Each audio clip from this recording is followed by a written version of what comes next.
Step away from my mother, now! Grace Miller froze with the electric razor still trembling in her hand.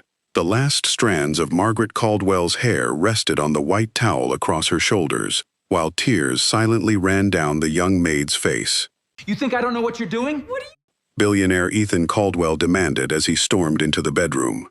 You stayed beside a dying woman, earned her trust, and waited for her to put you in her will. Grace slowly rose from the floor. Who told you that? Your brother. Margaret reached for Grace's wrist, but Ethan stepped between them. My brother would sell the truth for $10. Grace whispered.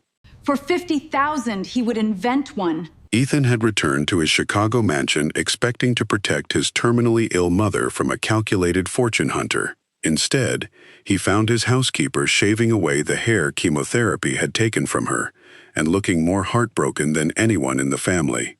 Was Grace performing the perfect act?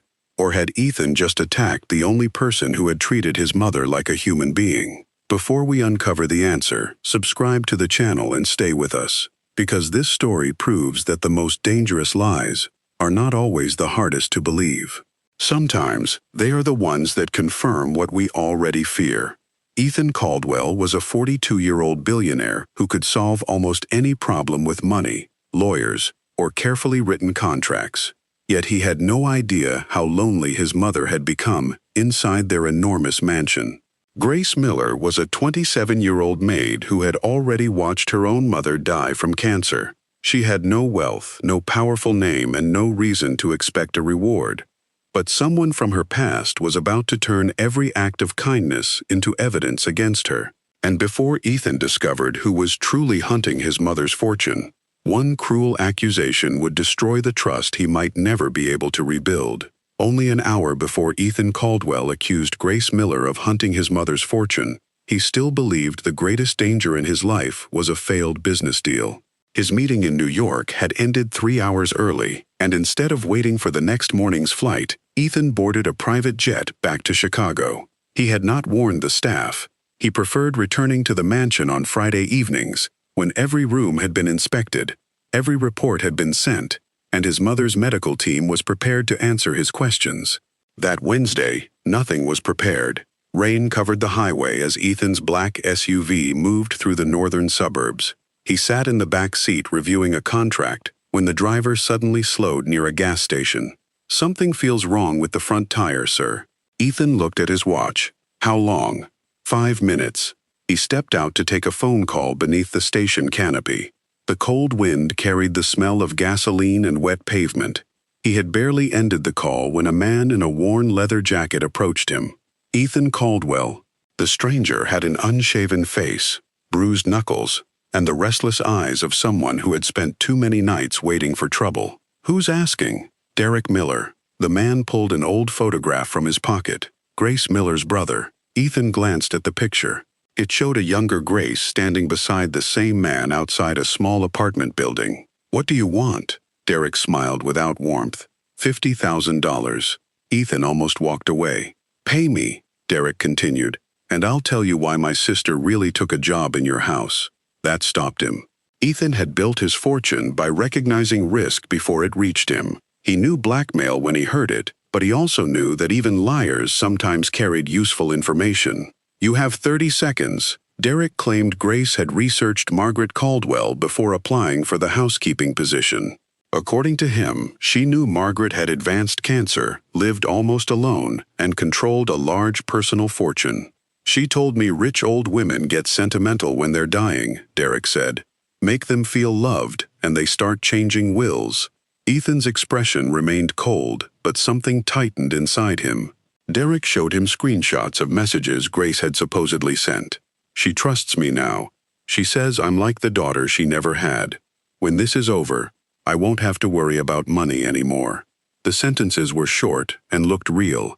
Ethan studied the dates, the contact name, and Grace's profile picture. He had no way to know that the messages had been cut apart, rearranged, and stripped of their original meaning. Why tell me? Ethan asked. Because she stopped helping me. Derek stepped closer. And because when your mother dies, my sister will walk away with more money than people like us see in 10 lifetimes. If you have proof, send it to my attorney. No. Derek's eyes hardened. You pay first. Ethan put the phone away. I don't pay for rumors. Derek laughed. Then go home without warning. Watch her when she doesn't know you're there. You'll see how good she is at playing family. The tire was ready. Ethan returned to the SUV without giving Derek an answer, but the man's words followed him all the way to the mansion. He told himself he did not believe the story. Grace was only a housekeeper. His mother had nurses, doctors, and a medical administrator. No employee should have enough access to influence her. Yet Ethan had spent most of the last 8 months traveling.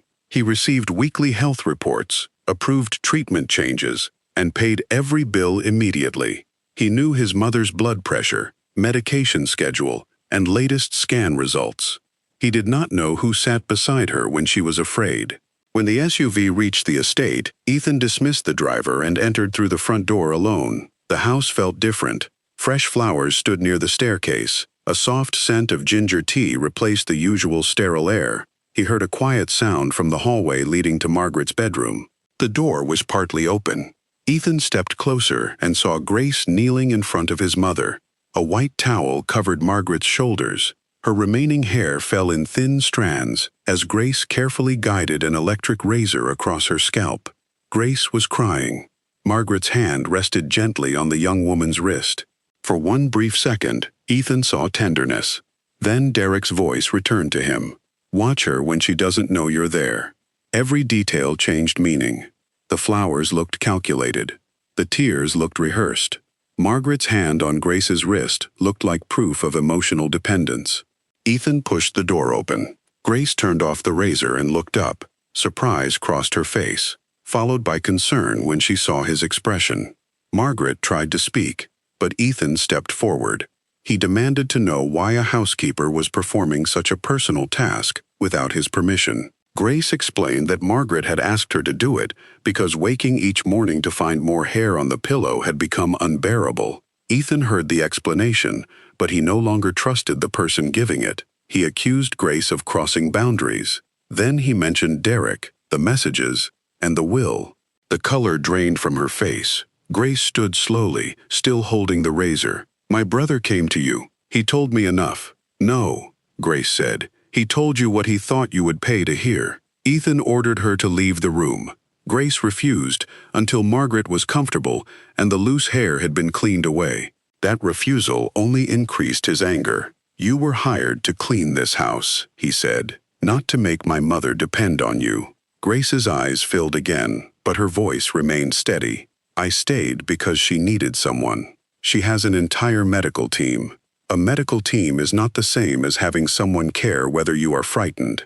The truth in her answer unsettled him, so Ethan became harsher. He said poor people sometimes mistook access for opportunity. He said kindness did not give her a place in the Caldwell family. Finally, he accused her of waiting for Margaret to die so she could collect a reward. Grace stared at him as if the accusation had struck her physically.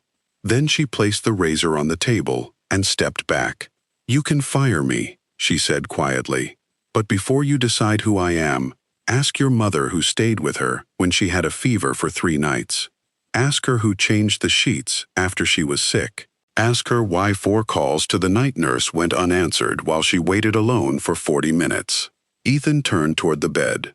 Margaret Caldwell was weak, pale, and exhausted, but the look she gave her son carried more authority than any boardroom he had ever entered. You want the truth, she whispered. Grace stayed. Everyone you paid left me alone. Ethan said nothing. Margaret tightened the towel around her shoulders and looked directly into his eyes. And if you throw her out of this house, she continued, you will finally understand which one of you has truly been waiting for me to die.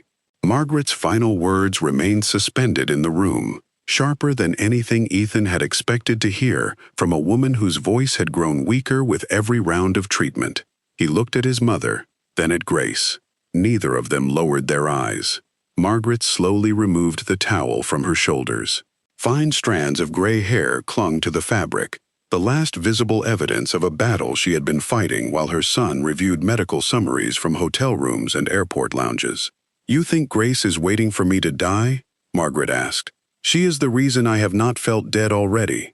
Ethan tightened his jaw. He wanted facts, numbers, dates, something solid enough to restore order to a room that had suddenly turned against every assumption he had carried inside. Instead, he found only his mother's disappointment. "Mom, I'm trying to protect you." "From whom?" Margaret asked. "The woman who sits with me when I am afraid, or the son who did not know I was afraid?" Grace looked away. She seemed uncomfortable hearing the accusation directed at him, even after everything he had just said to her. That bothered Ethan more than anger would have. He turned to Grace. "Why did you stay here 17 nights when you were not scheduled?" Grace's expression changed slightly. She had not expected him to know that. "Because Mrs. Caldwell was having difficult nights." "That is not an answer. It is the only answer. You were not being paid." "I know. Then why would you do it?" Margaret shifted in the chair. "Because I asked her not to leave." Grace immediately shook her head. "You never asked." Margaret gave her a tired smile. Not with words. The exchange passed between them with the familiarity of two people who had shared enough silence to understand what the other meant. Ethan saw it and felt Derek's warning return. Emotional dependence. That was the phrase Derek had used. Ethan took out his phone and opened the screenshots. He held the screen toward Grace. "Did you write these?" Grace read the first message, then the second. Her face remained still, but her hand tightened around the edge of the table. "Some of those words are mine." So he was telling the truth. No, he used pieces of the truth to build a lie. She took the phone and scrolled through the images. The first message read, "She trusts me now." Grace looked at Ethan. "I sent that after my brother asked whether your mother still refused to let the nurses help her bathe. I told him she finally trusted me enough to let me help her wash her hair." She moved to the next message. She says, "I'm like the daughter she never had. Mrs. Caldwell said that after I stayed with her during a fever. Derek asked why I kept coming home late. I told him." The third message was the one that sounded worst. "When this is over, I won't have to worry about money anymore." Grace stared at it for several seconds. That sentence was about my hospital debt. Ethan said nothing. "My mother died 4 years ago," Grace continued. "I was still paying what remained of her treatment. I told Derek that once the final bill was paid, I would not have to worry about that debt anymore." "Can you prove it?" Grace looked at him as if he had asked whether grief came with receipts. "I can show you the original conversation." "Then do it." She reached into the pocket of her uniform and took out her phone. After several attempts, her expression darkened. "The messages are gone." Ethan watched her carefully. "Convenient." Grace lifted her eyes. "My brother has access to an old cloud account we used when our mother was alive. I changed the password months ago, but he may have restored an old backup. So now he hacked your account?" "I said he may have accessed it. I do not know yet. You seem to have an explanation for everything. And you seem to have decided what every explanation means before I give it." Margaret struck the arm of the chair with her palm. It was not a loud sound, but both of them stopped. "That is enough." Her breathing had become shallow. Grace immediately moved toward her, but Ethan stepped in front of her. "I'll call the nurse." Margaret looked at him with open frustration. "I don't need a nurse every time I become angry. You shouldn't be upset." "Then stop upsetting me." Grace remained still, hands at her sides. Margaret held one hand toward her. Grace looked at Ethan before moving. The hesitation was small, but he noticed it. He had turned a simple act of comfort into something she now needed permission to provide. He stepped aside. Grace knelt and checked the blanket over Margaret's legs. She adjusted the window shade so the late afternoon light no longer fell directly into her eyes. "You should rest," Grace said softly. "I will rest when my son learns to listen." Ethan walked toward the window, fighting the instinct to leave. In business, when a conversation became emotional, he ended it and returned when people were ready to be reasonable. But this was not a negotiation. His mother was not an employee. Grace was not a rival trying to gain leverage. At least, that was what part of him had begun to consider.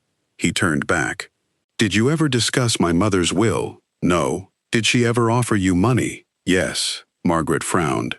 "Grace, you wanted honesty," Grace said to Ethan. "She offered to pay the remainder of my mother's medical debt.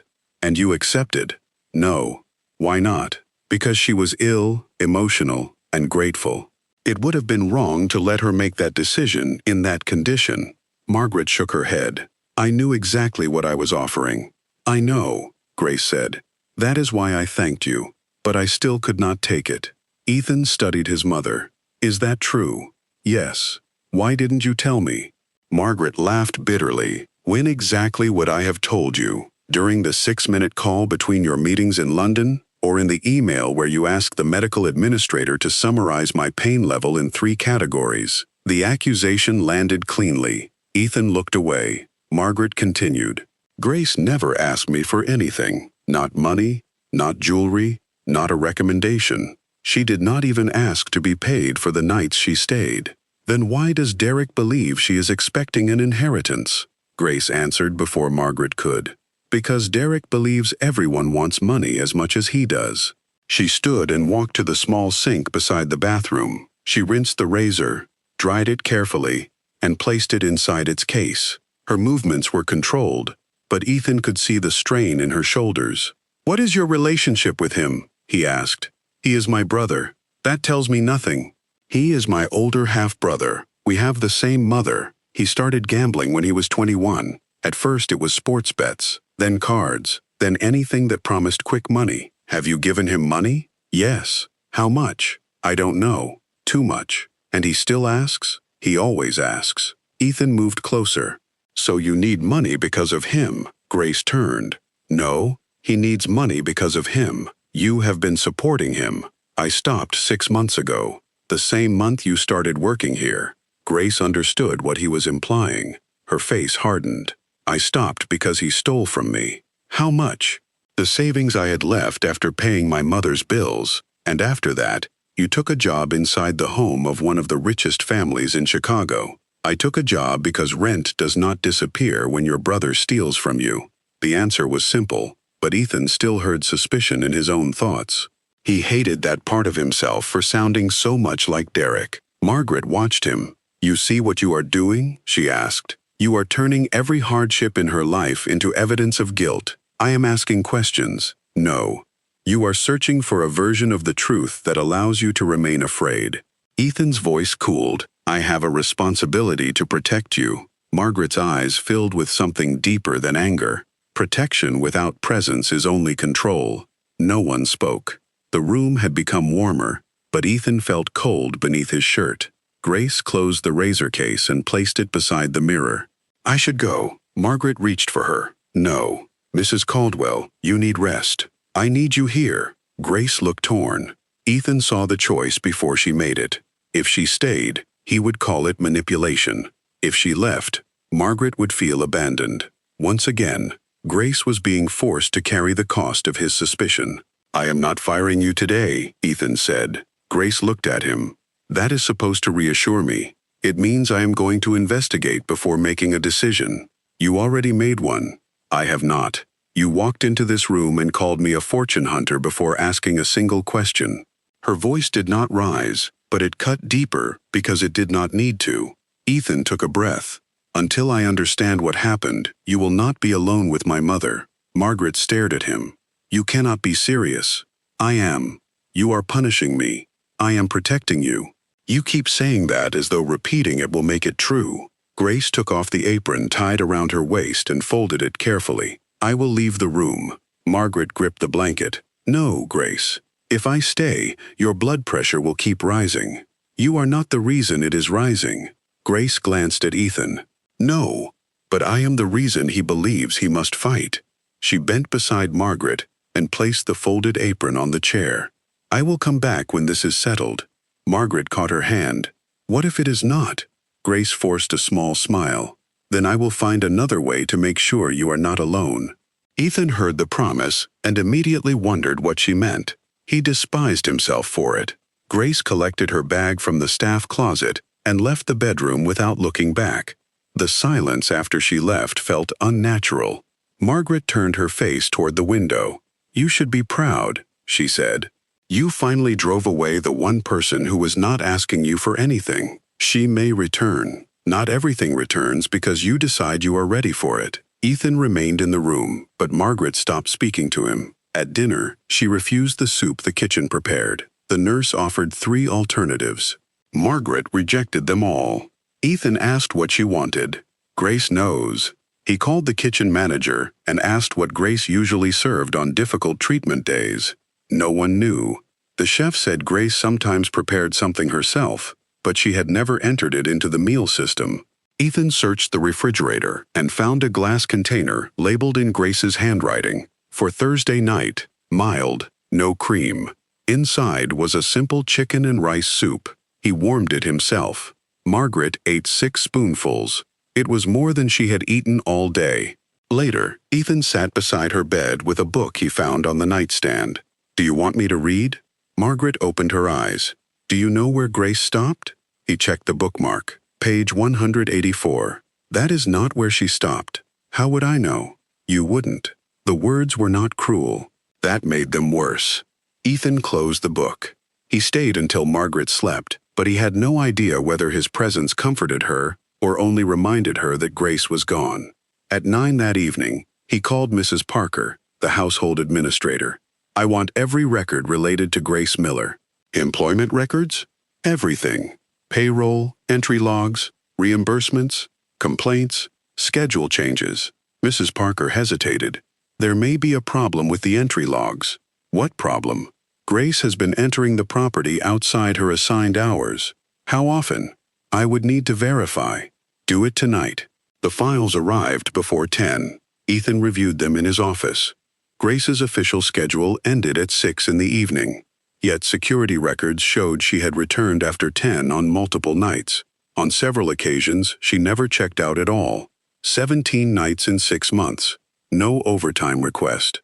No additional pay. No written authorization. He opened the household expense reports. There were no suspicious withdrawals. No jewelry purchases. No gifts charged to Margaret's account. Instead, he found pharmacy receipts attached to notes from the night nurse. Ginger tea. Peppermint lozenges. Unscented lotion. A small humidifier. Soft cotton caps. None had been submitted for reimbursement. Ethan called Mrs. Parker again. "Who paid for these?" "Grace did." "Why?" "She said the official medical budget took too long to approve small items." "That does not answer why she used her own money." "I asked her once. She said Mrs. Caldwell needed them that night." Ethan ended the call. The office suddenly felt too quiet. He looked at the screenshots Derek had sent, then at the receipts Grace had never expected anyone to see. One set of evidence had been offered for $50,000. The other had been created quietly, night after night, without any demand for repayment. At 11:30, Vanessa Brooks arrived at the mansion. She wore a cream coat and carried the composed concern she presented whenever the Caldwell family faced a private crisis. Ethan had not called her, but Mrs. Parker had mentioned that Margaret was upset, and news traveled quickly among people who believed proximity gave them the right to enter. Vanessa found him in the office. "I heard something happened." "Who told you?" "Does it matter?" "Yes." She removed her gloves. "Your staff is worried. They said you confronted the maid. Her name is Grace." Vanessa paused at the correction. "Fine. Grace." Ethan summarized Derek's accusation, the altered messages, and Margaret's defense. Vanessa listened with an expression that became more certain with every detail.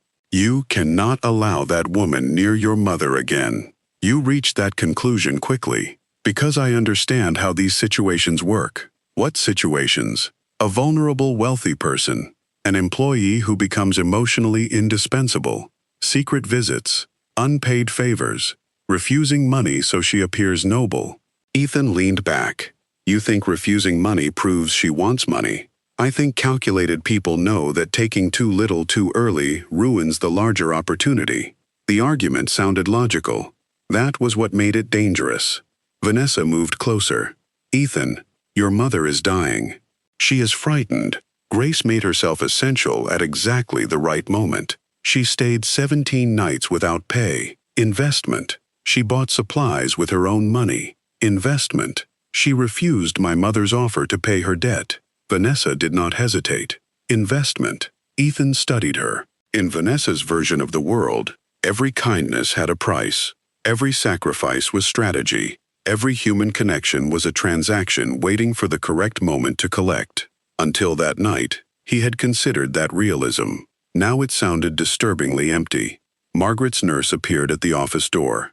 "Mr. Caldwell, your mother is asking for Grace. She is not here. I told her. She wants you to call her."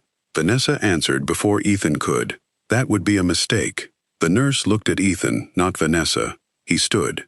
"I'll speak to my mother." Vanessa followed him into the hallway.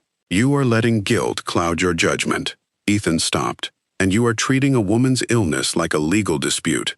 I am trying to keep your family safe. So am I. Then keep Grace out." Margaret heard the final words from inside her room. "Vanessa," she called. The voice was weak but unmistakably commanding. Vanessa entered with a softened expression. "Margaret, I only want what is best for you." Margaret looked at her for a long moment. "How many times have you visited me since the diagnosis?" Vanessa glanced at Ethan. "I have been very busy." "How many?" "I don't remember." "4," Margaret said. "You stayed less than 20 minutes each time. That has nothing to do with Grace. It has everything to do with her. You are accusing her of taking a place you never wanted." Vanessa's face tightened. "I am not your caretaker. No. But do not insult the person who chose to care when you did not." Vanessa left 10 minutes later. Ethan did not stop her. Near midnight, he returned to his office and found a new message on his phone. It was from Derek. "You saw the performance, didn't you? Pay me, and I'll give you the rest." A second message appeared. "If you don't, someone else will." Ethan read the words twice. Then he remembered what Grace had said. My brother would sell the truth for $10. For $50,000 he would invent one. Margaret's door opened behind him. She stood in the hallway, supported by the night nurse. Her eyes moved to the phone in his hand. "He contacted you again." It was not a question. Ethan nodded. Margaret drew a slow breath. "You are afraid Grace wants to profit from my death," she said.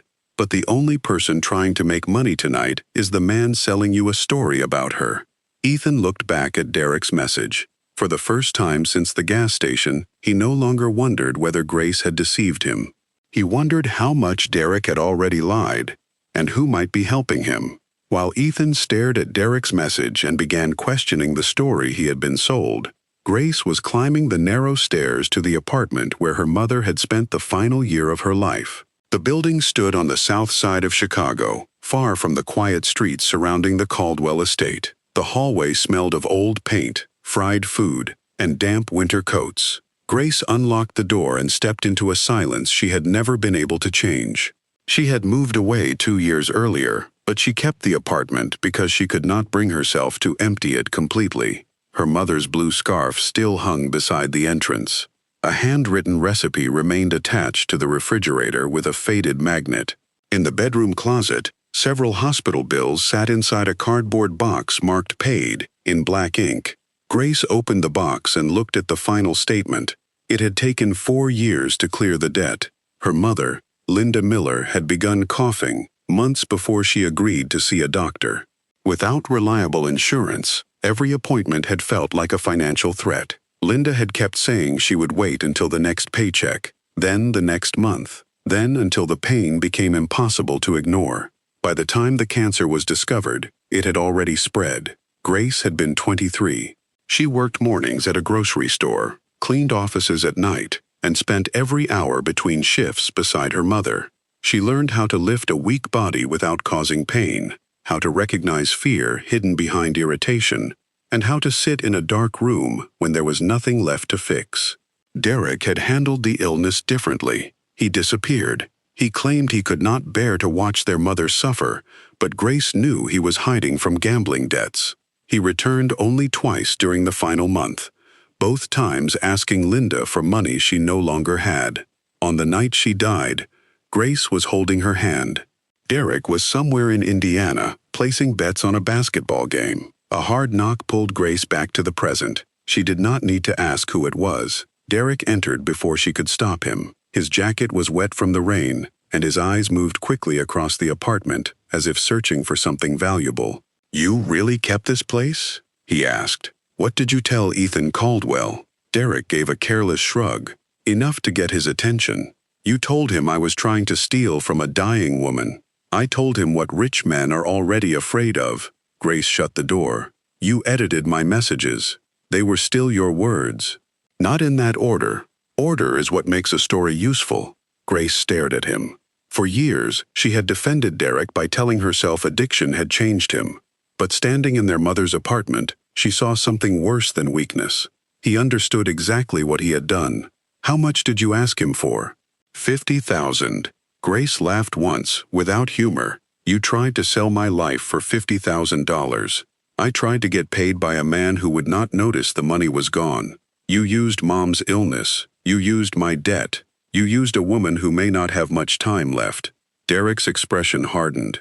Do not act like you are better than me. You live in a mansion now.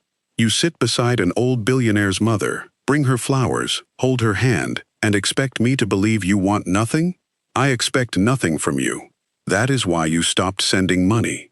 I stopped because you stole my savings. I borrowed it. You emptied the account while I was paying the last hospital bill. Derek moved closer. You always needed someone to blame. First the doctors, then the insurance company, now me. Grace looked toward the bedroom where their mother had once struggled for breath. I blame you for leaving. For the first time, Derek had no immediate answer. Grace continued before he could rebuild his defenses. You left her when she was frightened. You came back after the funeral and asked whether there was anything worth selling. Now you are doing the same thing to Margaret Caldwell. This has nothing to do with that old woman. That is the problem. Derek reached into his pocket and placed his phone on the kitchen table. I need money, Grace. No, you did not even ask why. Because the reason never changes. I owe people who do not send polite reminders. Go to the police. Derek laughed. You think people like that care about police? Then tell Ethan the truth. His expression changed. Grace noticed it immediately. What? Nothing. You are not doing this alone. Derek picked up the phone too quickly. Grace stepped between him and the door. Who else is involved? No one. Ethan's girlfriend? Derek looked away. That was enough. Grace had seen Vanessa Brooks at the mansion several times. Vanessa always entered Margaret's room with flowers, chosen by an assistant, and left before the flowers were placed in water. She spoke to Grace politely in front of Ethan, and ignored her when he was gone. What did Vanessa offer you? Grace asked. Derek smiled, but the confidence was gone. She understands that women like you become dangerous when rich men start feeling guilty. How much? That is none of your business. You made it my business when you used my name. Derek pushed past her. She wants you out of that house. I want to be paid. Everybody gets something. And Margaret? She dies either way. Grace struck him across the face. The sound filled the apartment. Derek slowly turned back toward her. His cheek reddened, but what frightened Grace was not his anger. It was the emptiness in his eyes. You should not have done that. You should not have said her life did not matter. He grabbed Grace's wrist. She twisted free and reached for her phone. Derek stepped back before she could call the police. You think Caldwell will believe you now, he said. He already looked at you and saw exactly what I told him to see. He is beginning to question you. Then I will give him something harder to question. Grace felt a chill. What are you planning? Derek opened the door. Maybe I will tell the press that the billionaire's housekeeper was caught manipulating his dying mother. Maybe I will release the recordings. Maybe I will let Vanessa decide. The recordings are fake. Fake only matters when people want the truth. He left before Grace could stop him. For several seconds, she stood motionless in the middle of the apartment. Then she opened every saved email and cloud account connected to her old phone. She found login alerts from unfamiliar devices, deleted message backups, and a notification showing that someone had accessed her storage 3 weeks earlier. She took screenshots of everything. It was not proof of the entire scheme, but it was a beginning. Grace called Ethan. The call rang 6 times and went to voicemail. She almost hung up, then spoke. Mr. Caldwell. Derek altered the messages. Vanessa is involved. I do not know how far they are willing to go, but your mother is being used to frighten you. I am not asking for my job back. I am asking you to protect her from the people who are turning her illness into a transaction. She ended the call and gathered the hospital records, old messages, and access alerts into a folder. Before leaving, she looked once more at her mother's scarf. For years, Grace had believed that staying beside Linda until the end was the only thing she had done right during that terrible time. She had not saved her, but she had made sure she was not alone. Margaret deserved the same. Grace locked the apartment and hurried toward the stairs. Her phone rang before she reached the first floor. The screen showed the number of the Caldwell mansion. She answered immediately. A nurse spoke through rapid, frightened breaths. "Grace, Mrs. Caldwell tried to get out of bed. She fell, and now she cannot breathe." Grace stopped on the landing. "Do not move her unless the doctor tells you to. Keep her head supported and bring the oxygen closer." "The doctor is not here." "Where is Ethan?" "We cannot reach him." Grace ran down the final steps. "I am coming." She pushed through the building's front door into the cold rain, unaware that back at the mansion, Margaret's breathing was growing weaker by the second, and the security team had already received orders not to let Grace inside. By the time Grace reached the Caldwell estate, Margaret had been struggling to breathe for nearly 12 minutes, and the guards at the front gate had strict instructions not to let her inside. Grace jumped from the rideshare before the car had fully stopped. Cold rain struck her face as she ran toward the security booth, carrying the folder of evidence beneath her coat. "I need to see Mrs. Caldwell." The guard recognized her but did not open the gate. "I'm sorry, Miss Miller. Mr. Caldwell suspended your access. She fell. The nurse called me. We have medical staff inside."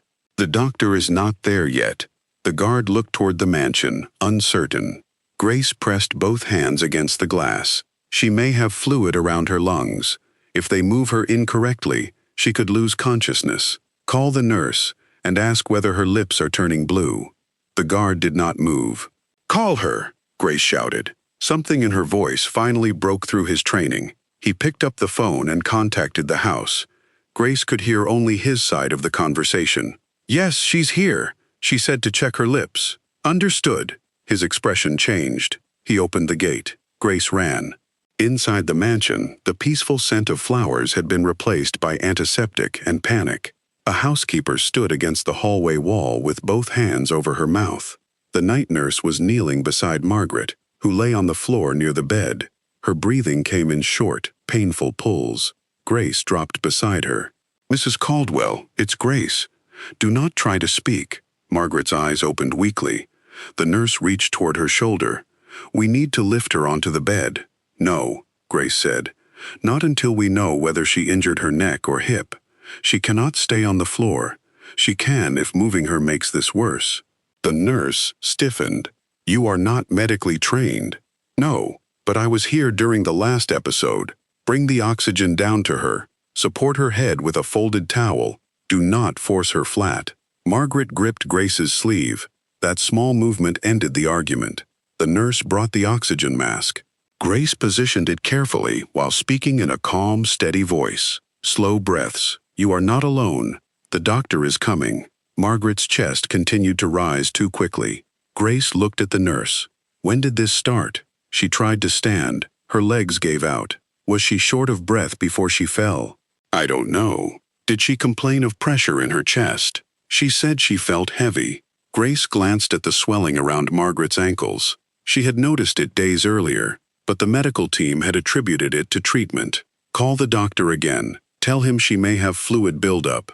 Tell him her breathing changed before the fall, not after." The nurse repeated the information over the phone. The response came quickly. "He says not to move her. He's 8 minutes away." Grace closed her eyes for half a second. 8 minutes could be a long time when every breath hurt. Headlights swept across the bedroom windows. A moment later, Ethan's footsteps thundered down the hallway. He entered carrying the anger of a man who had been told someone he distrusted had returned to his home against his orders. "What is she doing here?" Grace did not look up. "Helping your mother breathe." "I told security." Margaret made a weak sound beneath the oxygen mask. Ethan stopped. For the first time, he truly saw the situation. His mother was on the floor, pale beneath the soft bedroom light. The nurse was shaking. Grace was the only person in the room whose hands remained steady. Ethan moved closer. "What happened?" "She likely had trouble breathing before she fell," Grace said. "The doctor told us not to move her. You are not supposed to be here." Grace finally looked at him. "If you still want to hate me, wait until your mother can breathe without fighting for it." The words struck him harder than shouting would have. Ethan knelt on the other side of Margaret. "Mom, I'm here." Margaret's eyes moved toward him, but she did not have the strength to answer. The doctor arrived 6 minutes later, carrying an emergency case. After a rapid examination, he confirmed what Grace had suspected. Fluid had accumulated around Margaret's lungs, reducing her ability to breathe. The fall had been caused by weakness and oxygen loss, not the other way around. They stabilized her on the floor before transferring her to the bed.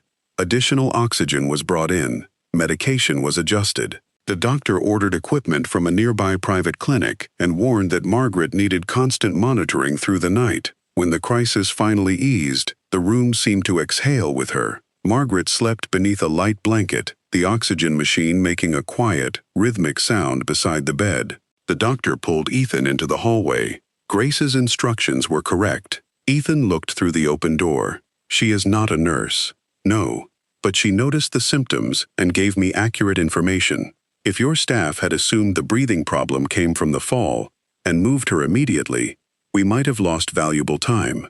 Ethan's face changed. "Is my mother stable?" "For now, but her condition is progressing." The doctor paused before continuing. "She needs more than medical supervision, Mr. Caldwell. She needs someone who knows her normal behavior well enough to recognize when something is different." Ethan understood who he meant. When he returned to the bedroom, Grace was adjusting the thermostat. Margaret had always become cold after breathing treatments, and Grace remembered the exact temperature that kept her comfortable without drying the air. Ethan stood beside the bed. "Has this happened before?" "Once," Grace said. "Not this badly." "Why wasn't I told?" "The medical administrator was informed. I read every report." Grace met his eyes. "Then it was in one of them." Ethan remembered a line from a weekly summary. "Temporary respiratory discomfort, resolved without hospitalization." He had read it between 2 meetings in Boston. At the time, it had sounded controlled, minor, complete. Standing beside his mother now, he finally understood how easily human fear disappeared when translated into professional language. He looked at Grace. "What do I do?" The question came out quietly. Grace seemed surprised, not because she lacked an answer, but because Ethan Caldwell did not ask other people what to do. "Sit beside her," she said. "When she wakes up, let you be the first thing she sees." "That's all?" "For now, yes." Ethan sat. Grace dimmed the lights and placed a blanket around his shoulders. He almost told her he was not cold, but the room was freezing, and the words would have been another unnecessary defense. She took the chair on the opposite side of the bed. For more than an hour, neither of them spoke. The oxygen machine continued its soft pulse. Rain moved against the windows. Margaret's breathing gradually became deeper. At some point, Ethan realized he was holding his mother's hand. He could not remember reaching for it. He looked across the bed at Grace. She was watching Margaret with the attention of someone who did not need to be seen caring in order for the care to be real. "How did you know what to do?" he asked. Grace remained quiet for a moment. "My mother had breathing problems during her final weeks. You handled those alone, most of the time." "Where was Derek?" "Usually gone." Ethan looked down at Margaret's hand. "Was there a doctor?" "Sometimes. We depended on emergency rooms. When we called, we never knew whether we would wait 10 minutes or 10 hours. Her voice remained controlled, but the details filled the room more powerfully than grief. "On her last night, I kept thinking there had to be something else I could do," Grace continued. "I kept checking her medicine, changing her position, calling the hospital. Nothing changed." Ethan looked at her. What did she need? Someone not to leave. The answer was immediate. Grace lowered her eyes. I could not save her, but she knew I was there. Ethan felt the truth move through him slowly. He had paid for every resource his mother needed. Grace had once possessed almost none. Yet when illness entered their homes, she had understood something he had missed. Money could bring doctors into the room. It could not make a son stay. I wasn't here, Ethan said. Grace did not soften the truth to make him comfortable. No, he accepted the word. But you are here now, she added. At 3 a.m, Margaret opened her eyes. She saw Ethan holding her hand. Then she looked at Grace. A faint peace appeared in her expression. You came back, she whispered. Grace leaned closer. I said I would find a way. Margaret's gaze shifted to Ethan. "Did you let her in?" "No," Grace said before he could answer. "I argued with a security guard until he did." Margaret almost smiled. "That sounds more believable." Ethan lowered his head. "I'm sorry." Margaret studied him. "For what?" "For tonight. For not knowing. For making it harder."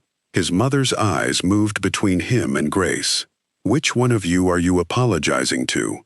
Ethan did not avoid the question. "Both." Grace remained silent. Margaret closed her eyes again. "You owe her more than one sentence." "I know." The doctor returned before dawn to check Margaret's lungs. Her oxygen level had improved, but he recommended strict rest and closer observation. When he left, Grace stood. "I should go." Margaret immediately opened her eyes. "No. I will come back." Ethan rose from the chair. "You don't have to leave." Grace looked at him. "Has something changed?" "My mother needs you." "That is not what I asked." Ethan had negotiated billion-dollar contracts with less difficulty than he experienced answering her. "I was wrong to accuse you without verifying what Derek gave me." "Were you wrong because the evidence may be false, or because you saw me as the kind of person who would do it?" He had no easy answer. Grace picked up her coat. "That is the part you need to understand. I am trying. You started trying after your mother nearly died." Ethan accepted that too. "I cannot undo what I said. No. But I can investigate the truth." Grace stopped at the door.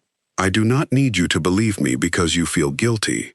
I need you to know whether you believe me when your mother is not lying in that bed." She placed the folder she had carried from the apartment on a side table. "Those are the access alerts from my old accounts. Someone downloaded my message history and deleted backups. Derek admitted Vanessa paid him, but I did not record the conversation." Ethan's expression sharpened. "He said Vanessa's name?" "Yes. Why didn't you tell me before?" "I called. You did not answer." Ethan checked his phone and found the missed call and voicemail buried beneath messages from the doctor, his assistant, and security. He played it. Grace's recorded voice filled the quiet hallway. Derek altered the messages. "Vanessa is involved." When the recording ended, Ethan looked toward the bedroom. Vanessa had appeared at the mansion only hours after the confrontation with Grace. She had known details he had not personally shared. At the time, he assumed the staff had told her everything. Grace put on her coat. "Please do not confront Derek without proof. He becomes dangerous when he feels trapped. You think he will hurt you? He already grabbed me tonight." Ethan's eyes darkened. "Did he leave a mark?" Grace pulled her sleeve lower. "That is not the important part." "It is important. The important part is your mother. She is not the only person he can hurt." Grace looked at him, surprised by the change in his tone. Before either could say more, Margaret called weakly from the bedroom.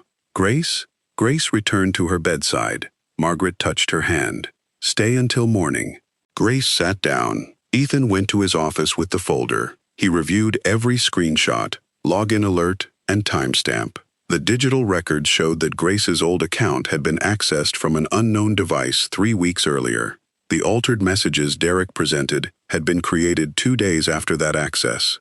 Ethan contacted a digital forensics specialist who had worked for his company during a corporate fraud investigation. "I need these files analyzed immediately." He sent the screenshots and audio clips Derek had provided.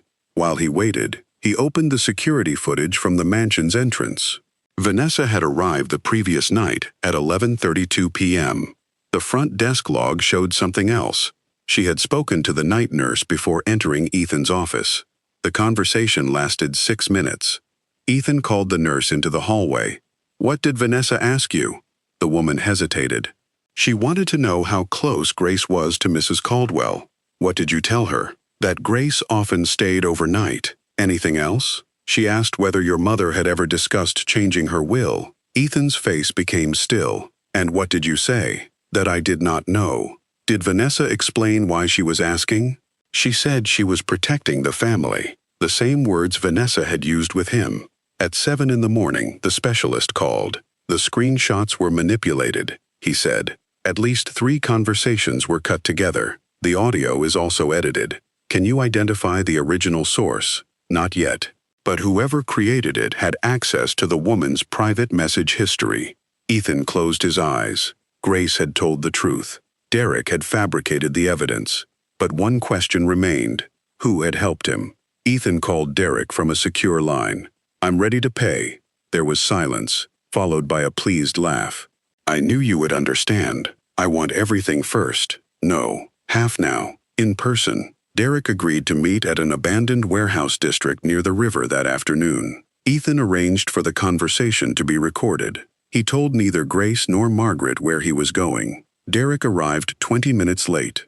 He wore the same leather jacket and carried a cheap phone in one hand. Ethan remained beside his car. "Where is the rest of the evidence?" Derek held up the phone. "Right here. Play it. Money first." Ethan showed him a transfer confirmation prepared by his security team but not yet completed. Derek smiled and opened an audio file. Grace's voice played through the phone. "She trusts me. When this is over, money." The pauses were unnatural. The tone shifted between sentences. Now that Ethan knew what to listen for, the manipulation was obvious. "That is edited." Derek's smile faded. "You are not paying me to ask questions. You are selling me a lie. I am selling you protection. From my housekeeper, from a scandal, from the press, from people finding out your dying mother gave a maid access to the family." Ethan stepped closer. "You said Grace planned this before she took the job. Prove it." Derek's eyes moved toward the car. "I already proved enough." "No. You gave me fragments stolen from her account." For the first time, fear appeared beneath Derek's confidence. Ethan continued. "Who helped you?" "No one." "Then how did Vanessa know about the messages before I showed them to her?" Derek's face tightened. He looked away, then laughed too loudly. "She knows what Grace is like. I never told you Vanessa's name." The mistake landed between them. Derek stopped breathing for a second. Ethan's voice dropped. "How do you know Vanessa?" Derek backed away. "You should be careful, Caldwell. Answer me." "She understands people like your sister." "My sister?" Derek froze. Ethan stared at him. "You meant Grace. But Vanessa called her my sister, didn't she? She told you Grace was trying to become part of my family." Derek shoved the phone into his pocket. "This meeting is over." Ethan did not stop him from leaving. He no longer needed a confession. Derek had made the one mistake liars always made when they believed their victim was still afraid.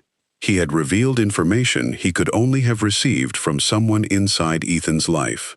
As Derek disappeared into the rain, Ethan looked at the recording device, hidden inside his coat. For the first time, he understood that Grace had not simply been framed by a desperate brother. The lie had been designed by someone who knew exactly which fear would make Ethan believe it, and that person had been standing beside him while he destroyed an innocent woman's trust. The recording in Ethan Caldwell's coat did not contain a full confession, but it contained something almost as valuable, proof that Derek knew details only Vanessa could have given him. Ethan returned to the mansion without calling her. For the first time in years, he resisted the instinct to confront a threat immediately. Anger wanted a fast answer. Experience told him that people revealed more when they believed they were still safe. He sent Derek's recording, the altered messages, and Vanessa's recent financial records to a private investigator named Daniel Ross, a former federal fraud examiner Ethan had trusted during a corporate theft case. "I want facts," Ethan told him, "not assumptions." Daniel listened to the recording once. "How close is Vanessa to your finances?" "She has no authority over my company." "That was not my question." Ethan understood. Vanessa knew his routines, his fears, and the people around him. She knew he worried about strangers gaining influence over Margaret. She knew he had been absent long enough to feel guilty, but proud enough to hide it. She had not needed access to his bank accounts. She had access to him. Daniel promised an initial report within 48 hours.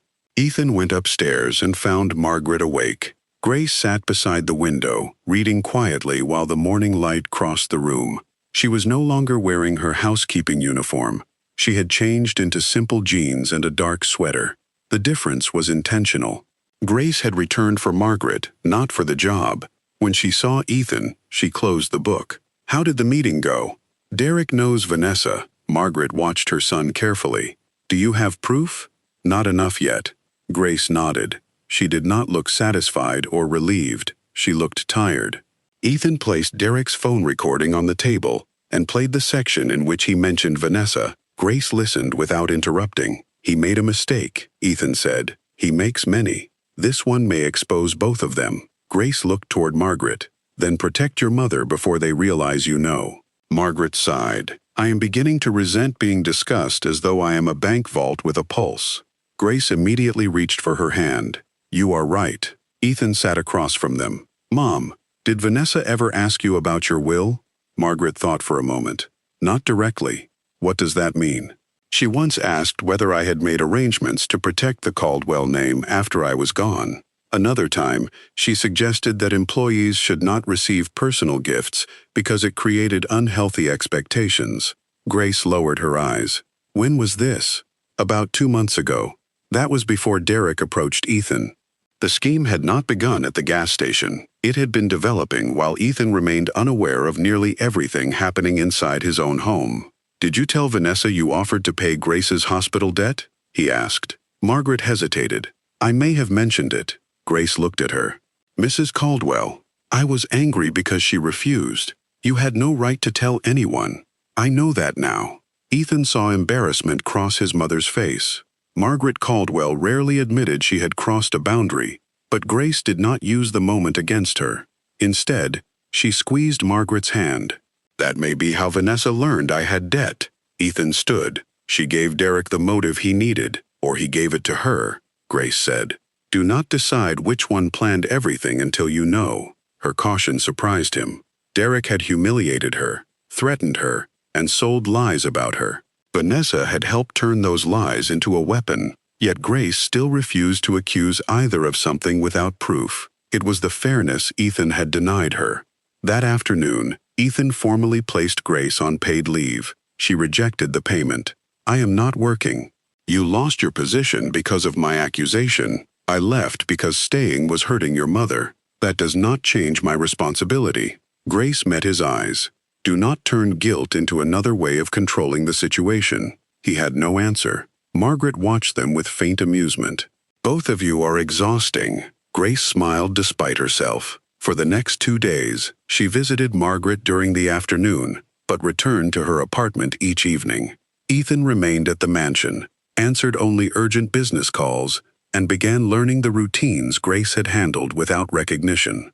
He learned that Margaret's nausea became worse when medication was taken with cold water. He learned that she slept better when the curtains remained slightly open. He learned that she disliked anyone asking whether she was in pain every 10 minutes, because it made pain the center of every conversation. Grace did not teach him directly. She left written notes for the nurse and allowed Ethan to observe. Each note exposed another piece of his ignorance. On Friday morning, Daniel called. "We found payments connected to Vanessa." Ethan walked into his office and locked the door. "How much?" 3 transfers totaling $18,000. They went to a small consulting company registered under the name of one of Derek Miller's former gambling partners. "Can you connect the company to Derek?" "Yes." The money was withdrawn in cash within 24 hours of each transfer. Security footage shows Derek making 2 of the withdrawals. "And Vanessa?" "The transfers came from a personal account she controls." Ethan stared through the office window. "What were the dates?" "The first payment was 6 weeks ago. The second came after the altered screenshots were created. The third was sent the morning after you confronted Grace." Vanessa had rewarded Derek after his lie worked. "Is that enough for the police?" "For fraud and conspiracy, possibly. For extortion, your recording helps. But a direct confession would make the case stronger." Ethan did not want to wait for another victim. "Prepare everything." Before Daniel could respond, the security desk called. "Mr. Caldwell, Derek Miller is at the service entrance." Ethan went still. "Did anyone let him in?" "No. He says he is here to see his sister." Grace was upstairs with Margaret. "Keep him outside. I'm coming." Ethan reached the rear entrance and found Derek arguing with a guard through the gate. "I have family business," Derek shouted. "She has no right to hide from me." Ethan stepped outside. "You were warned not to come here." Derek's anger shifted into a nervous smile. "I came to fix things. With Grace? With everyone." "What do you want?" Derek glanced at the guard. "Privacy. You are not entering my house. Then bring Grace out." "No." Derek moved closer to the gate. You think she is innocent now because she cried beside your mother? Ask her how many times she gave me money. Ask what she was willing to do when our mother was sick. I already asked. The smile vanished. Ethan continued. I also know about the $18,000. Derek's face changed. He tried to hide it, but the fear was immediate. I don't know what you mean. 3 payments. A company linked to your gambling partner. Cash withdrawals with your face on camera. Derek stepped back. You have been following me? I have been correcting a mistake. The door behind Ethan opened. Grace walked outside despite the guard's attempt to stop her. Margaret had fallen asleep, and one of the nurses had told her Derek was at the gate. Derek pointed at Ethan. You told him. I did not know about the payments until now, Grace said. Do not lie to me. I am not the liar here. Derek gripped the metal bars. You think you won? He will never see you as one of them. Grace's expression remained calm. I do not want to be one of them. Then why are you still here? Because Margaret matters to me. She is dying. Grace flinched, but she did not turn away. And that makes every hour matter more. Derek laughed. You always need someone sick to make you feel useful. Ethan stepped toward the gate. Leave. Derek ignored him. You could have helped me, Grace. You could have taken the money, and no one would have been hurt. You hurt Margaret. You hurt me. You tried to destroy a family because you wanted someone else to pay your debts. I did what I had to do. No, you did what was easiest. A black sedan stopped near the end of the driveway. Vanessa stepped out. For 1 second, no one moved. She had not expected to see Derek trapped outside the gate with Ethan and Grace standing together. What is happening? Vanessa asked. Derek looked at her. You said he would pay.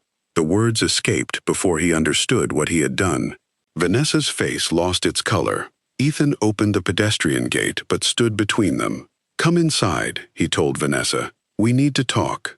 Derek grabbed the gate before it closed. You owe me. Vanessa turned on him. I do not know you. Derek laughed bitterly. You knew me when you needed the messages edited. Stop talking. You promised $50,000 if Grace was gone before the old woman changed her will. Grace stared at Vanessa. Ethan saw the final structure of the scheme fall into place. Vanessa had believed Margaret might reward Grace. She feared that money was only the beginning.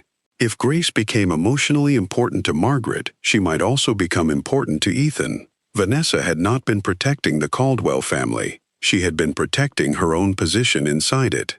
Derek reached through the gate and caught Grace by the arm. You did this. Ethan moved instantly. He forced Derek's hand away and pushed Grace behind him. The guards restrained Derek before he could strike again. A patrol car entered the driveway less than a minute later. Ethan had asked Daniel to alert the police if Derek appeared at the estate. As officers placed Derek in handcuffs, he shouted at Vanessa. Tell them. You paid me. You gave me the information. Vanessa remained silent until the car drove away. Then she looked at Ethan. You cannot believe him. I believe bank records. You investigated me. I investigated the lie you helped create. Vanessa entered the house with Ethan and Grace behind her. They met in the library, away from Margaret's room. Daniel joined through a secure video call and displayed the transfer records on Ethan's computer. Vanessa studied the documents. I paid a consultant who gave the money to Derek. Ethan said, I did not know what he would do with it. You sent the second payment after he created the false messages. Vanessa's voice became sharper. I wanted information about Grace. You wanted evidence against her. I wanted to know who was living inside your house. She worked here. She became more than an employee. Grace stood near the door. To Margaret, she said, not to Ethan. Vanessa turned toward her. That is how women like you begin. Grace's face tightened, but she did not respond. Ethan did. What does that mean? Vanessa looked at him as though the answer should have been obvious. It means she had nothing, and suddenly, your mother treated her like family. Do you really believe she never imagined what that could become? Yes. The certainty in Ethan's voice surprised all three of them. Vanessa stared at him. You barely know her. I knew even less when I accused her. And now, guilt has made you blind. No. Guilt forced me to look. Vanessa walked toward the window. I was protecting you. You paid a criminal to steal private messages.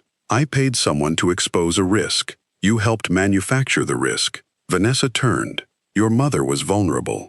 Grace was becoming indispensable. You were never here. What did you think would happen? The question revealed more than Vanessa intended. She had watched Ethan remain distant. She had seen the empty space beside Margaret and feared Grace would fill it so completely that Ethan would finally understand what loyalty looked like. You were not afraid Grace would take my mother's money, Ethan said. You were afraid she would show us how little you cared. Vanessa's composure cracked. I am not a nurse. I am not a maid. I have my own life. So did Grace. She was paid to be here. Not for the nights she stayed. Not for the things she bought. Not for the hours she gave when no one was watching. Vanessa looked at Grace with open contempt. She planned this perfectly. Grace finally stepped forward. I planned nothing. Your plan worked because Ethan was ready to believe poverty made me dangerous. The room fell silent. Ethan did not defend himself. Grace continued. You found the ugliest fear inside him and gave it a story. But you did not create that fear. It was already there. Vanessa saw the pain on Ethan's face and used it. She is turning you against me. No, Ethan said. You did that yourself. He ended their relationship without drama. No shouting, no negotiation. He told Vanessa that Daniel would give the evidence to law enforcement and that she should communicate through her attorney. Vanessa stared at him, waiting for hesitation. None came. You will regret trusting her, she said. I already regret not trusting her. After Vanessa left, Ethan remained in the library with Grace. The victory felt empty. He had exposed the truth, but truth did not restore what his accusation had damaged. I am sorry, he said. Grace looked exhausted. I know. I should have investigated before confronting you. Yes, I should never have used your poverty, your debt, or your brother's failures as proof of your character. No, you should not have. Ethan accepted every answer. Tell me how to repair this. Grace looked at him for a long moment. You cannot ask the person you hurt to design your redemption. I am not asking you to excuse me. You want a task, something measurable, something you can complete and point to. He realized she was right. I do not know another way. Then learn. From the hallway came the soft sound of Margaret calling Grace's name. Grace turned toward the door. Ethan spoke before she left. Will you stay? For Margaret. After that? Grace stopped but did not look back. You did not lose my trust because Vanessa lied, she said. You lost it because her lie fit too easily inside the way you already saw someone like me. Then she walked upstairs, leaving Ethan alone, with a truth no investigator could solve for him. Grace's final words stayed with Ethan after she left the library. Vanessa's lie had been exposed. Derek had been arrested, and the evidence was moving through the legal system. But none of that erased the fact that Ethan had believed the worst about Grace before knowing her. The next morning, he did not send flowers or offer money. He went to his mother's room and sat beside her bed. Did Grace come back? He asked. She is in the kitchen, Margaret said. For me. Do not confuse that with forgiveness. I won't. Margaret studied him. That is the first sensible thing you have said in days. Her condition had worsened after the respiratory crisis. She could sit near the window for short periods and speak only a few minutes before needing rest. The doctors no longer used words like recovery. They spoke about comfort and time. Grace entered with oatmeal, peaches, and warm tea. She wore simple clothes instead of her uniform, making it clear she had returned as Margaret's companion, not Ethan's employee. Ethan moved the chair closer to the bed. Grace noticed that he did not take the tray from her or try to command the room. It was a small change, but Margaret saw it.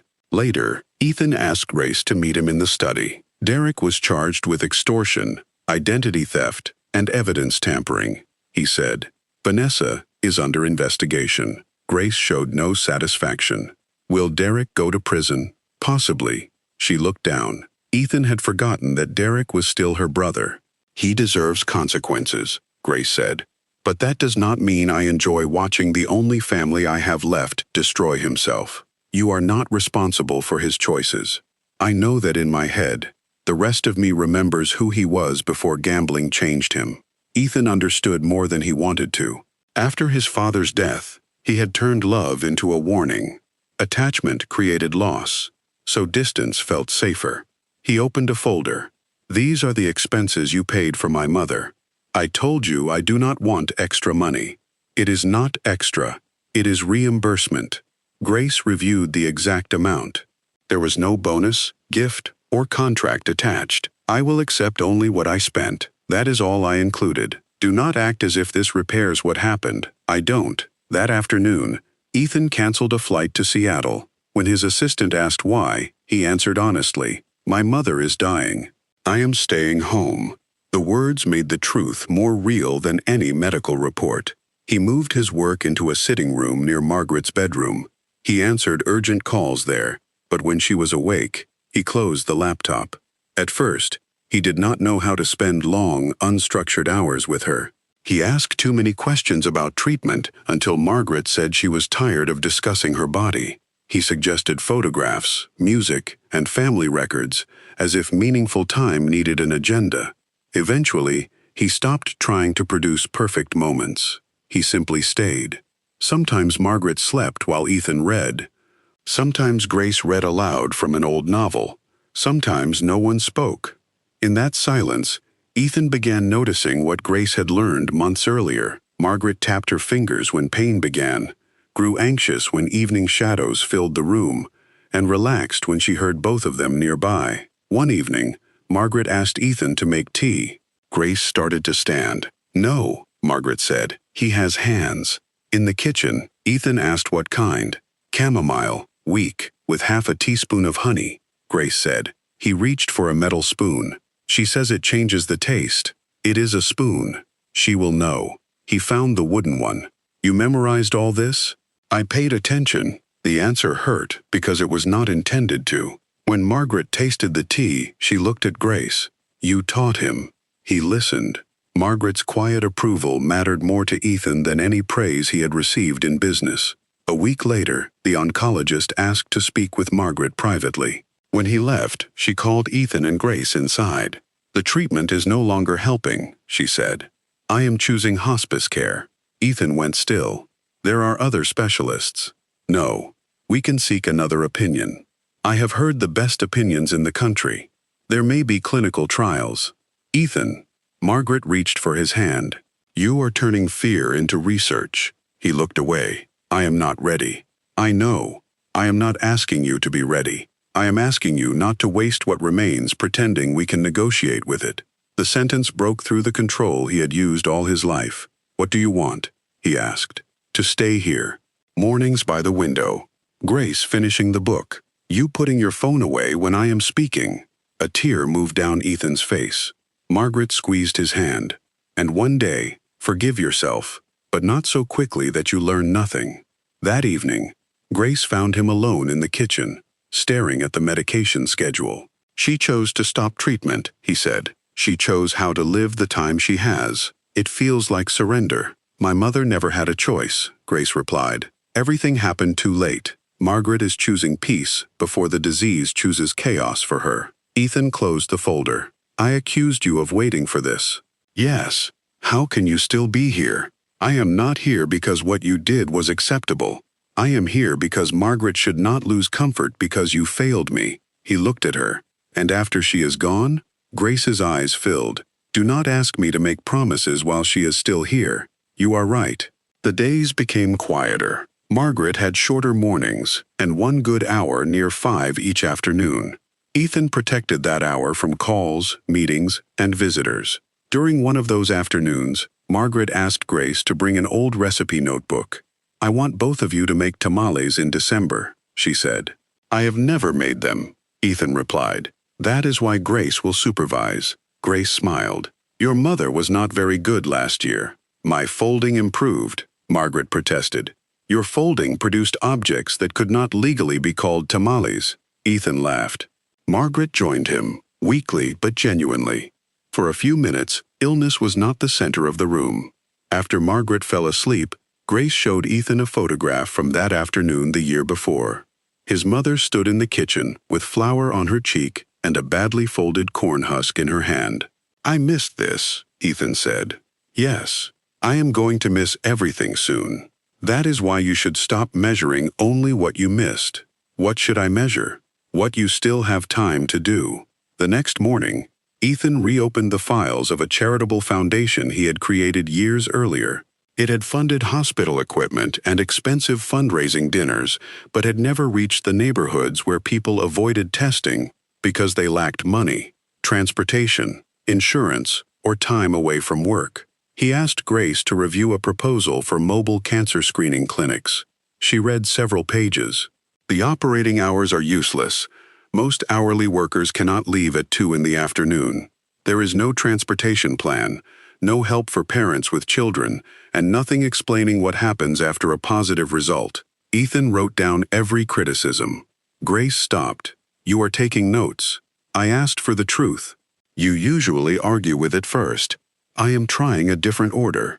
Over the next several days, Grace explained what her family had needed when Linda became ill. Clear information, affordable testing, help navigating treatment, and staff who spoke to frightened people without making them feel ashamed. Margaret listened as the plan developed. The foundation needs a new name, she said. What is wrong with Caldwell? Ethan asked. It sounds like an advertisement. Grace smiled. What should we call it? Something real, Margaret said. But not my name while I am still alive. I refuse to become a statue before breakfast. That night, Margaret called them to her bedside. A wooden box rested on her lap. I want to settle something before either of you has time to misunderstand it. She gave Ethan an envelope containing her legal instructions. Grace receives no cash inheritance. Grace stiffened. I never expected. I know. That is why I wrote it clearly. Margaret handed Grace the old novel they had been reading. Inside the cover was a handwritten message. Grace read it and began to cry. What does it say? Ethan asked. Margaret answered for her. It says she did not come here to take anything. She came here and gave us something none of us knew how to ask for. Grace knelt beside the bed. Margaret touched her cheek. When I am gone, do not let the worst thing my son did become the only thing you remember about him. Mom, Ethan said. I am speaking to her. Grace laughed through her tears. Margaret then turned to Ethan. And you must not confuse her compassion with permission. She is not responsible for saving you from yourself. I understand. Not yet, Margaret said. But you are learning. Her breathing suddenly became uneven. Grace adjusted the oxygen, while Ethan supported her shoulders. The episode passed, but it left Margaret exhausted. When she settled beneath the blanket, Ethan took her hand. I will stay. Not because you are afraid I will die tonight, Margaret whispered. Because you are here tonight. A faint smile crossed her face. Grace opened the novel and resumed reading. Outside, snow began covering Chicago, making the grounds of the mansion seem completely still. Near midnight, Margaret's breaths grew farther apart. Ethan sat on one side of the bed. Grace sat on the other. No one spoke about the investigation, the foundation, or forgiveness. There was only Margaret and the time they could no longer buy. She opened her eyes once more. You are both here, she whispered. Yes, Ethan said. Margaret closed her eyes peacefully, but her next breath took longer to come. Ethan tightened his hand around hers, and as the first light waited beyond the snow-covered windows, he understood that the final goodbye had already begun. As dawn began to brighten the snow outside the mansion, Margaret Caldwell took one final breath and did not take another. There was no sudden alarm, no dramatic struggle. The oxygen machine continued its quiet rhythm for several seconds before Grace reached over and turned it off. Ethan remained beside the bed, holding his mother's hand. He knew he should call the doctor. He knew the nurses were waiting outside. Yet for the first time in his life, he did not rush toward the next necessary action. He stayed. Grace closed the novel and placed it on the nightstand beside the flowers. She did not tell Ethan to let go. She understood that some goodbyes needed silence more than words. When the doctor entered, Ethan finally stood. Margaret's room looked almost unchanged. Her blanket was still warm. The wooden spoon she preferred rested beside an unfinished cup of tea. A bookmark marked the chapter Grace had been reading. Only Margaret was gone. The funeral took place 4 days later beneath a gray Chicago sky.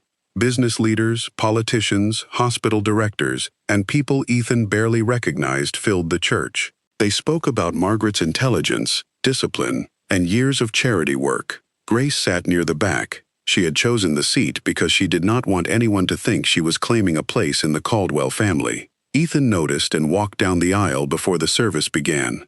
"Sit with me," he said. Grace hesitated. She wanted you there. That was enough.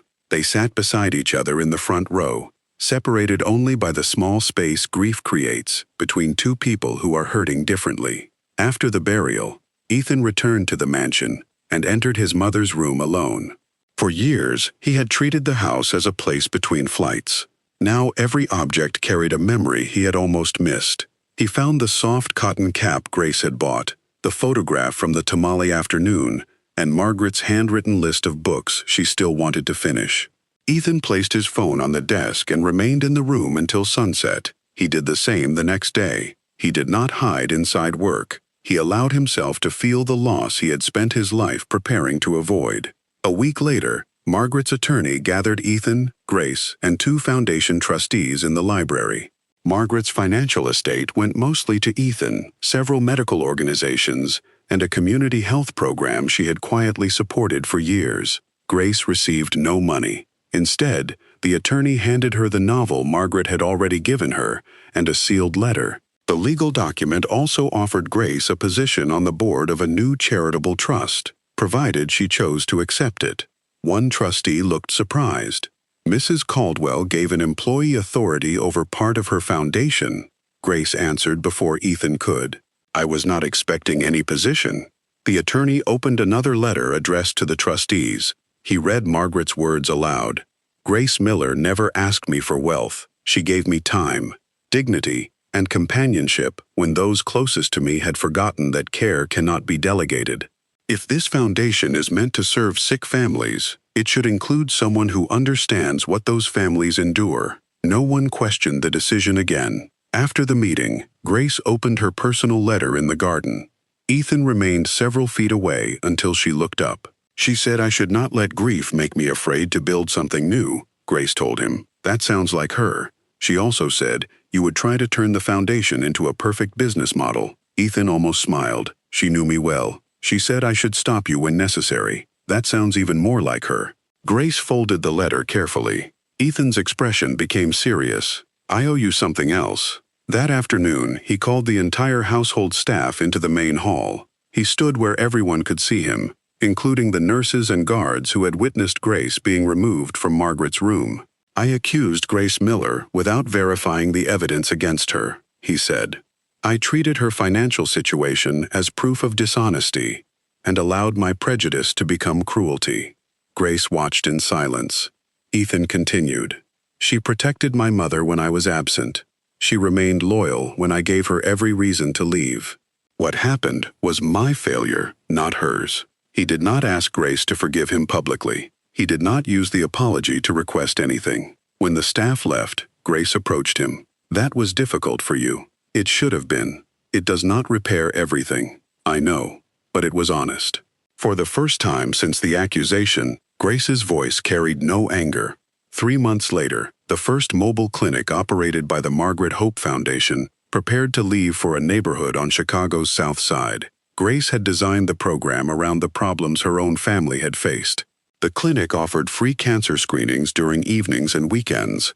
Social workers helped patients find insurance, transportation, and follow-up treatment. Parents could bring their children, and no one was asked to prove they were poor enough to deserve care. Ethan funded the program but did not control it. When he disagreed with Grace, he asked questions instead of issuing orders. When she told him a plan would fail, he listened before defending it. The morning of the launch, a line had formed before the clinic doors opened. A woman named Teresa arrived after ignoring a painful lump for months because she could not afford to miss work. The screening found something suspicious at an early stage. A hospital appointment was arranged before she left. Grace watched Teresa walk away holding the referral papers against her chest. If she had waited another year, the outcome could have been very different, the doctor said. Ethan looked at the clinic, then at the name printed on its side, Margaret Hope Foundation. "My mother never met her," he said. "No," Grace replied, "but she may have helped save her." For the first time since Margaret's death, Ethan felt something beside grief: purpose. Over the next year, 3 more clinics began operating. Thousands of people received screenings they would otherwise have delayed. Grace became the foundation's director, while Ethan learned how to support a mission without making himself its center. Their relationship changed slowly. They worked together, argued honestly, and shared memories of Margaret. Ethan never asked Grace to forget what he had done. Grace never pretended trust had returned all at once. It returned through consistency. On the first anniversary of Margaret's death, Ethan visited the cemetery alone in the morning. He brought flowers from a neighborhood market because Margaret had preferred flowers chosen by hand rather than arranged for display. That afternoon, he found Grace in the foundation office beneath a photograph of Margaret smiling by the bedroom window. "Why did you put that picture there?" he asked. "Because people should be able to see the reason this exists." Ethan looked at the photograph, then at Grace. For a year, he had been learning how to remain present without demanding an outcome. But there was one question he could no longer hide behind work. "Grace, may I ask you something that has nothing to do with the foundation?" She placed the report in her hands on the desk. "You may ask." Ethan drew a slow breath. The man who once believed every relationship contained a transaction now stood before the woman he had falsely accused, carrying nothing he could use to guarantee her answer. And when he finally spoke, Grace realized he was not asking for forgiveness this time. He was asking for a chance to become part of her future. Ethan's question came without a contract, a promise, or any attempt to control the answer. "Would you have dinner with me?" he asked. Not as the director of the foundation, not as someone who worked for my family, just as Grace. She studied him. "A year ago, you believed I was waiting for your mother to die. I know. And now you want to take me to dinner. I am not asking you to forget. I am asking for one evening to show you who I am trying to become." Trust had returned only in small ways. When Ethan listened without defending himself, accepted no as an answer, and stopped treating every relationship like a problem to manage. "You do not choose the restaurant," Grace said. "Fair. There is a small place near the neighborhood where I grew up. Saturday at 8? Saturday at 8? The restaurant had wooden tables, warm lights, and a noisy kitchen. Grace had eaten there with her mother after birthdays and difficult hospital visits. Ethan arrived early and waited outside instead of asking for special treatment. During dinner, Grace said Linda believed food prepared too quickly could not carry a memory. Ethan admitted that after his father died, he filled every hour with work because being busy felt safer than missing someone. "I thought distance protected me," he said. "Did it? No. It only made me absent." Grace looked down. "I used to think kindness protected people. Then Derek used mine against me, and you believed him. What he did was cruel," Ethan said. "What I did was my responsibility. That is the first reason I agreed to come. What is the second?" A small smile appeared. "You have become less unbearable," he laughed. For the first time, Margaret's memory did not bring only pain. She was present in their honesty and in the work continuing under her name. When dinner ended, Ethan asked, "May I see you again next Saturday?" Grace considered him carefully. "Yes." 6 months later, the Margaret Hope Foundation operated 7 mobile clinics across Illinois. Thousands of people had received screenings, and hundreds had entered early treatment. At a public health conference, Grace explained that access meant more than bringing medical equipment into a neighborhood. Families needed evening hours, transportation, childcare, clear explanations, and help after a frightening result. Ethan sat in the 3rd row. He had asked not to be introduced as the billionaire behind the program.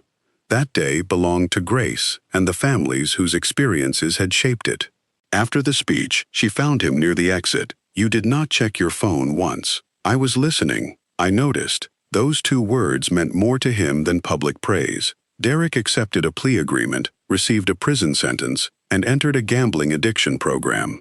Grace did not visit him, but she sent a letter. She wrote that she loved the brother he had once been, yet love would no longer mean rescuing him from consequences. If he wanted another life, he would have to build it honestly. Vanessa pleaded guilty to conspiracy and evidence tampering. She paid a heavy fine, lost her position in her family's company, and was prohibited from contacting Grace or the Caldwell household. Ethan celebrated neither downfall. He had learned that justice and revenge were not the same thing. On a cold December morning, Ethan and Grace visited Margaret's grave. Grace carried flowers from the market. The foundation had just approved 2 new mobile units, one for rural towns without nearby hospitals and another for uninsured women who had delayed screenings. Ethan placed a small wooden spoon beside the flowers. "She would call that dramatic," Grace said. "She would still keep it." Light snow settled over the cemetery. "I came too late for most of her life," Ethan said. "I cannot change that." "No," Grace replied. "But you came in time to hold her hand, and you used what she taught you to help people she never met." Ethan turned toward her. "I cannot promise I will never make another mistake. I would not believe you if you did. I can promise I will not let fear decide who you are again." Grace took his hand. "That is a promise you must keep, one day at a time." "I know." As they walked toward the car, one of the foundation's clinics left Chicago for a town 3 hours away. Margaret was gone. Linda was gone. But the care both women had inspired was still moving forward, reaching people before illness and loneliness convinced them no one was coming.